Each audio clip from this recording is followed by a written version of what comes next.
Hey guys, today I'm going to be teaching you how to do a 180 disaster. This was one of the first tricks I ever learned on the quarter pipe. You should just be able to do a 180 and you should be comfortable with jumping out the top of the ramp. This is one of the more beginner tricks that we learn.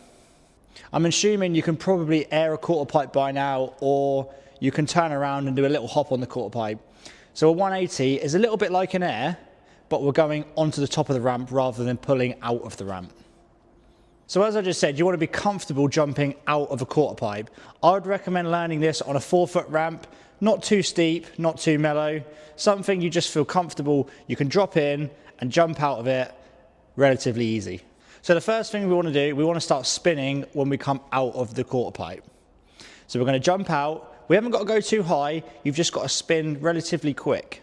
So now you're at 90 degrees, you're in a parallel line with the coping. You've only got about 20 or 30 degrees more to turn because you haven't actually got to do a full 180.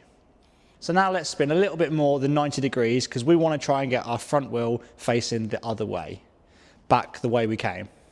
So when we spin, we want to spin with our front wheel a little bit down. We don't want our front wheel really high like this. We want to be over it, so our weight is a little bit over the front, so that when we land and our front wheel is back in the ramp, so when we land, we're nice, we're controlled, our weight is centered directly over the bike, and we're just a little bit over the front end.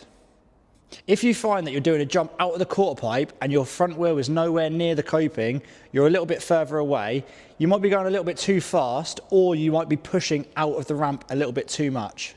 So if we're going a bit too far, all we've got to do is pop up a little bit. So we want to jump higher rather than further when we come out of the quarter. Give that a try, and if you're still going too far, just slow down a little bit. The slower we go, potentially the easier it can be. You obviously want to go fast enough though that you're going to get onto the top of the ramp. Otherwise you're just going to do an air but case. So hopefully now you're in a disaster where your front wheel is in the ramp and your back wheel is on the top. All you have to do now is just lean forward and roll in. Once you've done this a few times, you can then start to hop in and get some speed. And that's pretty much it. There's not a lot to a disaster.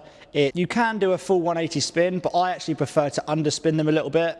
They just feel a little bit better that way. Then you can start adding tricks like bar spins, tail whips, tuck no-anders, tie grabs, toboggans. You can do any trick before a disaster. Some feel better than others, but it's a pretty cool one when you're learning tricks. And that's it, you've learned a disaster. Send in your videos, I'd love to see them.